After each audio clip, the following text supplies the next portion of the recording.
So in today's video, I'm going to be making a Lego Imperial Outpost on Endor. So before we look at the build, let's look at the minifigure lineup I've chosen for this specific MOC. Starting with an Imperial officer. I believe this one is from the Death Star, however you can use any, they're all pretty much the same. So yeah, it's pretty basic at the minute, so to accessorize, I'm going to use some black and grey dual molded legs, a simple blaster and a cape, and this should level it up a lot.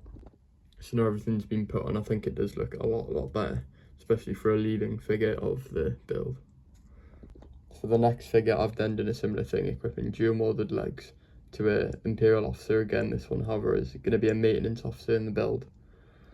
And then also using the new K2SO figure. I'm pretty sure it's the exact same, but yeah, it looks really good. And I'm going to be using this as a regular Imperial KX unit droid, and obviously not a Rebel one, because just to fit the MOC.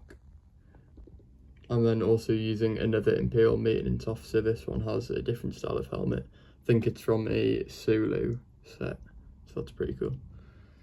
To then accompany the officer, I'm using two of these 2016 Death Troopers from Rogue One. They look really good, and yeah, I'm glad to have two of them from when they came out. And then last but not least, we're using four regular Rogue One style Stormtroopers. I think these are definitely the best. I have some of the newer ones with the overhanging helmet, but I much prefer these ones are, and they're much more posable with obviously the helmets being able to move.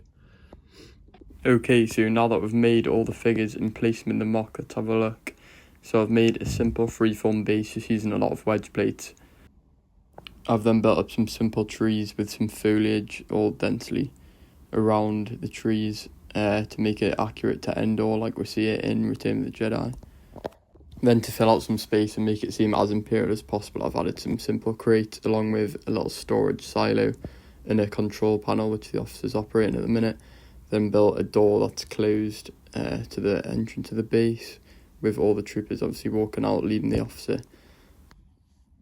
Then looking around the side, I've added a slight bit of greebling to the wall, and I've tried to add a bit more visual interest to it by doing it with slopes, some inverted as well, just to add more details. I've then built up some greebling around the top, just using a mix of different parts, but I think overall it looks pretty good. Then I've got a maintenance officer up there with the satellite dish. Now this is where the build starts to fall off. Looking at the back, it's just a lot of support. I could not add an interior just because of part limitations that I had at the time.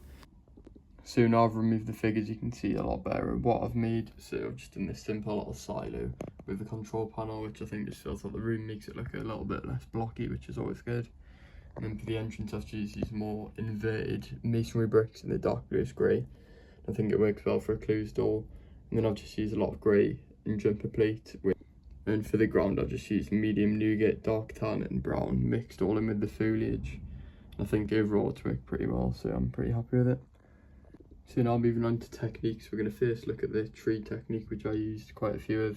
So I broke them on down here just to show you. I've used a simple bar over a cone, stacking some of these fern pieces just like this way, and then inverting them up on top of each other.